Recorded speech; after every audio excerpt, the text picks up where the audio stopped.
প্রিয় শিক্ষার্থী, তোমরা কেমন আছো? নিশ্চয়ই ভালো আছো। এক সপ্তাহ পরে তোমাদের সঙ্গে আবার দেখা হচ্ছে।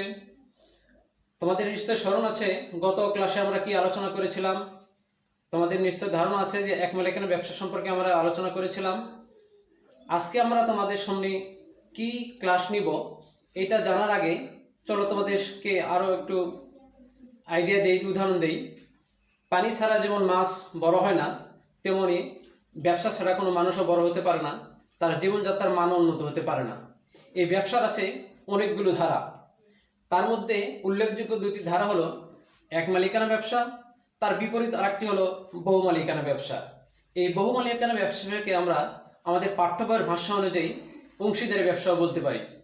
তো অংশীদারি ব্যবসা জানতে হলে আমাদের জানতে হবে এর সংজ্ঞা, বৈশিষ্ট্য, প্রকারভেদ। তো সেই ক্লাস শুরু করার আগে আমি আমার পরিচয় করছি। আমি নুরুল নবী, প্রভাষক, ব্যবসা সংগঠন ও ব্যবস্থাপনা, মানিককোনা উচ্চ বিদ্যালয় ও কলেজ, ফেঞ্চগঞ্জ, সিলেট।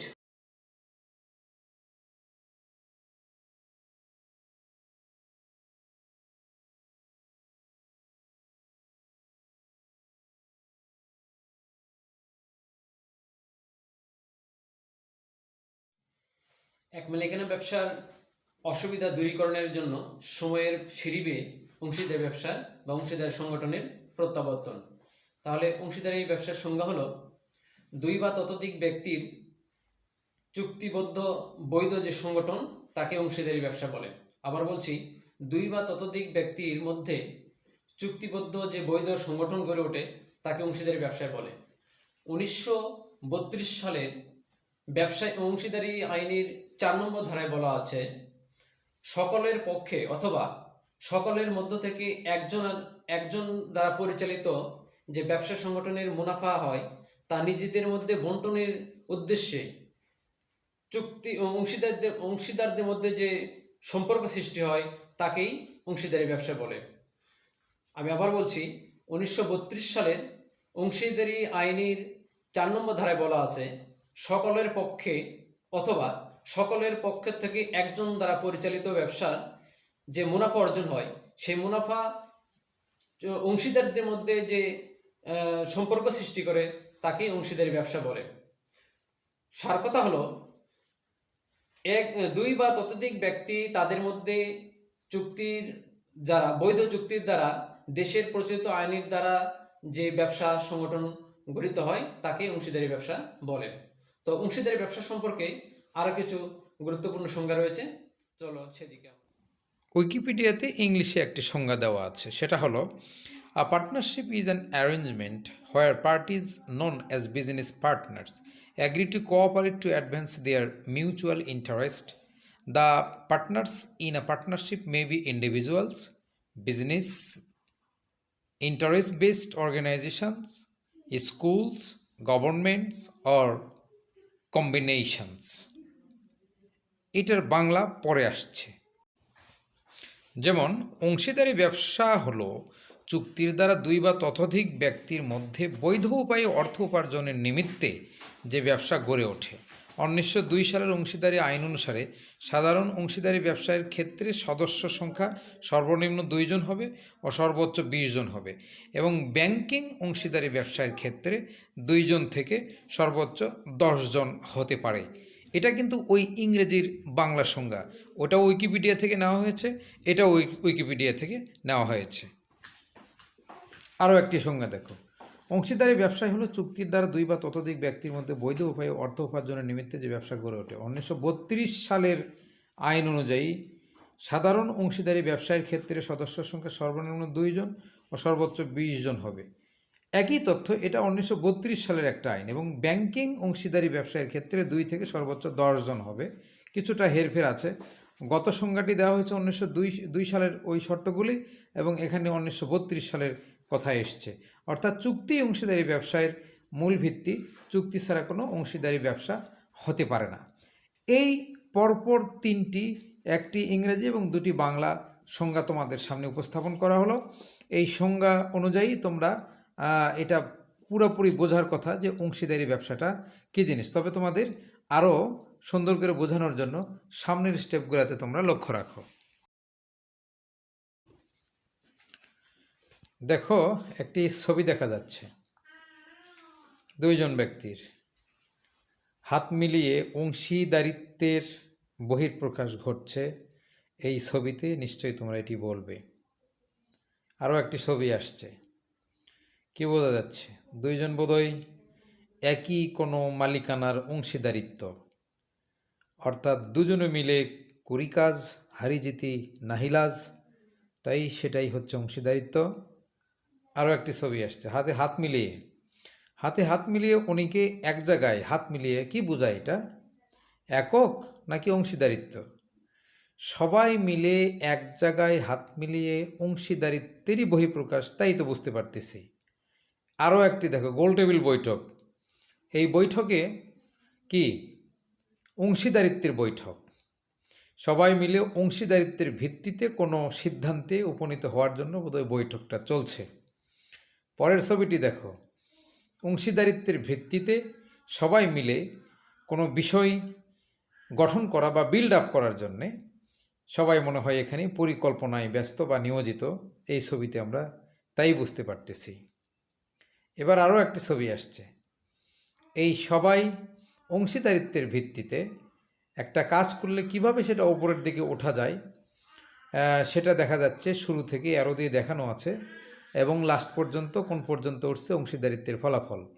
দেখো না, পরের ছবিতে অংশীদারিত্বের ভিত্তিতে একজন আরেকজনকে কিভাবে সাহায্য করে, হেল্প করে বা কোঅপারেট করে নেওয়া যায়, এটার নামে অংশীদারিত্ব, এটার নামে অংশীদারিত্বের মালিকানা। একজন পড়ে যাবে, আরেকজন উঠিয়ে নেবে, এই তো কাজ।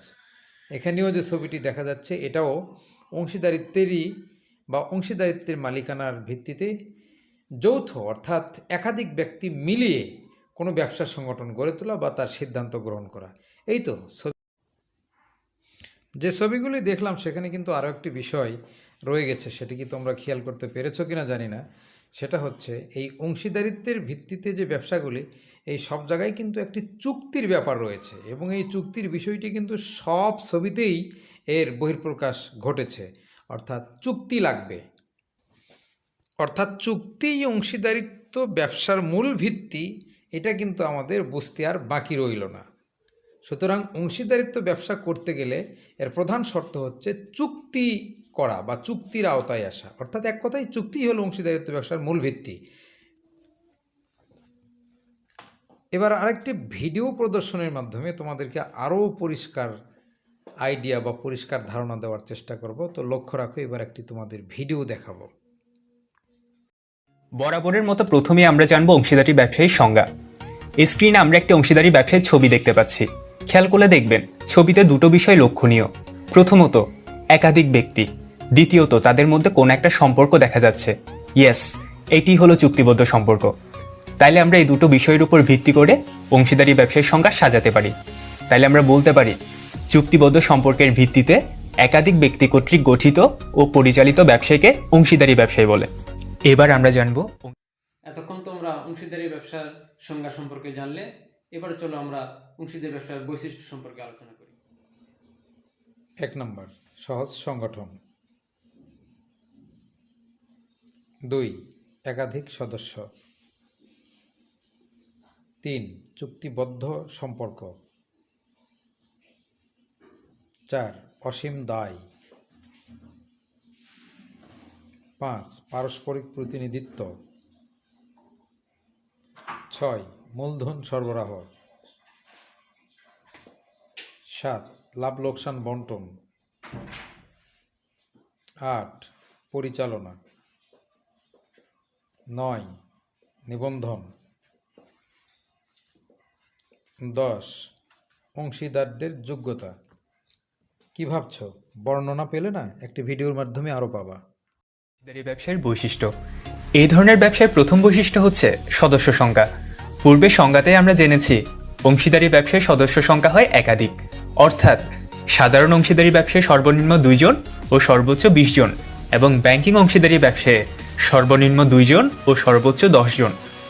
অংশীদারি ব্যবসায় দ্বিতীয় বৈশিষ্ট্য হচ্ছে চুক্তিবদ্ধ সম্পর্ক। চুক্তি অনুযায়ী এই ধরনের ব্যবসায় গঠন করা হয়। চুক্তি অনুযায়ী অংশীদারগণ ব্যবসায়ী মূলধন সরবরাহ করে থাকে এবং চুক্তি অনুযায়ী লাভ ক্ষতি বন্টন করা হয়। এখানে উল্লেখ্য যে চুক্তিতে যদি কিছু উল্লেখ না থাকে তবে সমান হারে অংশীদারদের মধ্যে লাভ ক্ষতি বন্টন করা হয়। অংশীদারি ব্যবসায় চুক্তি 4 ধরনের হতে পারে: মৌখিক, লিখিত, নিবন্ধিত ও অনিবন্ধিত। লিখিত চুক্তিকে চুক্তিপত্র বলা হয়। অংশীদারি ব্যবসায় বলা হয়ে থাকে চুক্তি অংশীদারি ব্যবসায়ের মূল ভিত্তি, চুক্তিপত্র নয়। এই কথাটি বলার কারণ হচ্ছে চুক্তি মৌখিক হতে পারে, চুক্তি একমাত্র লিখিতই হতে হবে এরকম কোনো বাধ্যবাধকতা আইনে নেই। তবে ভবিষ্যতে অংশীদারদের মধ্যে ঝগড়া বিবাদ, মনোমালিন্য এড়াতে চুক্তি লিখিত হওয়াই ভালো। অংশীদারি ব্যবসায়ের তৃতীয় বৈশিষ্ট্য হচ্ছে পরিচালনা। এই ধরনের ব্যবসায় সকল অংশীদার পরিচালনা করতে পারে অথবা সকলের পক্ষে একজনের দ্বারা পরিচালিত হতে পারে। এটি বলা হয়েছে 1932 সালের অংশীদারি আইনের 4 ধারায়। অংশীদারি ব্যবসায় চতুর্থ বৈশিষ্ট্য হচ্ছে পারস্পরিক আস্থা ও বিশ্বাস। পারস্পরিক আস্থা ও বিশ্বাসের বলে এই ধরনের ব্যবসায় গঠিত হয়। ব্যবসায় সফলতার জন্য এই আস্থা ও বিশ্বাস অপরিহার্য। অংশীদারি ব্যবসায়ের পঞ্চম বৈশিষ্ট্য হচ্ছে অনিশ্চিত স্থায়িত্ব। এক মালিকানা ব্যবসায়ের মতো অংশীদারি ব্যবসায়ও পৃথক কোনো আইনগত সত্তা থাকে না। তাই অংশীদারদের মৃত্যু বা অসুস্থতা, ভুল বুঝাবুঝি বা অন্য যে কোনো কারণে এই ধরনের ব্যবসায় সহজেই বন্ধ বা বিলোপ ঘটতে পারে। তোমরা অংশীদারি ব্যবসার বৈশিষ্ট্য সম্পর্কে শুনলে, চলো এবারে আমরা যাই অংশীদারি ব্যবসার প্রকারভেদ সম্পর্কে জানি। লক্ষ্য করো, অংশীদারি ব্যবসার প্রকারভেদটা আমরা একটা ডায়াগ্রামের মাধ্যমে দেওয়ার চেষ্টা করেছি। এটা তোমাদের পাঠ্য বই খুঁজলেও পাবা। খেয়াল করো, অংশীদারিত্ব ব্যবসা প্রথমে 2টি প্রকার দেখানো হয়েছে। একটা হলো সাধারণ অংশীদারি ব্যবসায়, এটি আবার 1932 সালে ভারতীয় অংশীদারি আইন নিবন্ধন বাধ্যতামূলক নয়, সকল সদস্যের দায় অসীম। এটা হলো এই সাধারণ অংশীদারি ব্যবসার বোধহয় বৈশিষ্ট্য আলোচনা করেছে। 2 নম্বর হলো সীমিত অংশীদারি ব্যবসায়। এটার বর্ণনাই এখানে বলা হয়েছে 1907 ও 1990 সালের ভারতীয় ব্রিটিশ আইন দ্বারা পরিচালিত হয়। এটা নিবন্ধন বাধ্যতামূলক, সীমিত ও অসীম দায় সম্পন্ন অংশীদার সর্বোচ্চ 3 জনের দায় সীমিত থাকে। তাহলে প্রথম 2টি প্রকার আমরা জানলাম অংশীদারিত্ব ব্যবসার। একটা হলো সাধারণ অংশীদারি ব্যবসা আর একটা হলো সীমিত অংশীদারি ব্যবসা। এই সাধারণ অংশীদারি ব্যবসা আবার 2 প্রকার, একটা হচ্ছে ঐচ্ছিক আর একটা হচ্ছে নির্দিষ্ট। এই নির্দিষ্টটা হচ্ছে আবারও 2 প্রকার, একটা হচ্ছে সময় নির্দিষ্ট আর একটা হচ্ছে উদ্দেশ্য নির্দিষ্ট। এটি হলো অংশীদারি ব্যবসার মোটামুটি একটা প্রকারভেদ, যেটি একটি ছকের মাধ্যমে দেখানো হয়েছে। আরেকটি ছকের মাধ্যমে তোমরা, ছকের মাধ্যমে ঠিক নয়, আরেকটু আলোচনার মাধ্যমে আরও পরিষ্কার ধারণা পাবে। এই অংশীদারিত্ব ব্যবসায় অংশীদারদের আবার কিছু প্রকারভেদ আছে। যেমন দেখো, 1 নম্বর সাধারণ অংশীদার, 2 নম্বর সীমিত অংশীদার, 3 নম্বর নামমাত্র অংশীদার, 4 নম্বর নিষ্ক্রিয় বা ঘুমন্ত অংশীদার, 5 নম্বর আপাত দৃষ্টিতে অংশীদার, 6 নম্বর কর্মী অংশীদার, 7 নম্বর আচরণ দ্বারা অনুমিত অংশীদার এবং 8 নম্বর প্রতিবন্ধ অংশীদার। অংশীদারদের তো আর শেষ নাই, তবে এগুলার বিস্তারিত বর্ণনা দেখি একটি ভিডিওর মাধ্যমে দেখাই। প্রকারভেদ। এই ধরনের ব্যবসায় বিভিন্ন প্রকার অংশীদার লক্ষণীয়, যেমন সাধারণ অংশীদার, নিষ্ক্রিয় বা ঘুমন্ত অংশীদার, নামমাত্র অংশীদার, আপাতদৃষ্টিত অংশীদার, সীমিত অংশীদার এবং আচরণে অনুমিত অংশীদার। প্রথমেই আমরা জানব সাধারণ অংশীদার সম্পর্কে। এই ধরনের অংশীদাররা ব্যবসায় মূলধন দেয় এবং পরিচালনায় অংশগ্রহণ করে। এদের দায় হচ্ছে অসীম, এরা লাভ ক্ষতি নেয় চুক্তি অনুযায়ী। এবার আমরা জানব নিষ্ক্রিয় বা ঘুমন্ত অংশীদার সম্পর্কে। এই ধরনের অংশীদারদের দায় হচ্ছে সসীম, এরাও লাভ ক্ষতি নেয় চুক্তি অনুযায়ী। এরা ব্যবসায় মূলধন দেয় ঠিকই, কিন্তু পরিচালনার বেলায় ঘুমন্ত অংশীদাররা ঘুমিয়ে থাকে, অর্থাৎ পরিচালনায় অংশগ্রহণ করে না। এবার আমরা জানব নামমাত্র অংশীদার সম্পর্কে। এই ধরনের অংশীদাররা ব্যবসায় মূলধন হিসেবে কোনো অর্থ দেয় না এবং পরিচালনায়ও অংশগ্রহণ করে না। এরা ব্যবসায় মূলত সুনাম দেয়। এদের দায় অন্য অংশীদারদের মতো অসীম নয়, এরা লাভ ক্ষতি নেয় চুক্তি অনুযায়ী। এবার আমরা জানব আপাতদৃষ্টিত অংশীদার সম্পর্কে। এই ধরনের অংশীদারদের প্রধান বৈশিষ্ট্য হচ্ছে এরা ব্যবসায় থেকে অবসর গ্রহণ করে। অবসর গ্রহণ করার পরও তাদের মূলধন ব্যবসায় ঋণ হিসেবে জমা রাখে। এরা ব্যবসায়ের জন্য মূলত পাওনাদার। এবার আমরা জানব সীমিত অংশীদার সম্পর্কে। সীমিত অংশীদারদের প্রধান বৈশিষ্ট্য হচ্ছে এদের দায় সীমাবদ্ধ, অর্থাৎ এরা অসীম দায় গ্রহণে আগ্রহী নয়। কোনো নাবালক অর্থাৎ 18 বছরের নিচের কোনো অংশীদারকে সুবিধা প্রদানের জন্য সীমিত অংশীদার করা যায়। উল্লেখ্য যে এই ধরনের অংশীদাররা পরিচালনায় অংশগ্রহণ করে না। এবার আমরা জানব আচরণে অনুমিত অংশীদার সম্পর্কে। এই ধরনের অংশীদাররা ব্যবসায় মূলধন দেয় না এবং পরিচালনায় অংশগ্রহণ করে না। এরা কথাবার্তা, লেখা বা কোনো আচরণের দ্বারা নিজেকে অংশীদার হিসেবে পরিচয় দেয়। এখন আমরা দেখব এক নজরে সকল অংশীদার। এখানে চার্টের মাধ্যমে সকল অংশীদারদের বৈশিষ্ট্য সংক্ষেপে দেয়া আছে।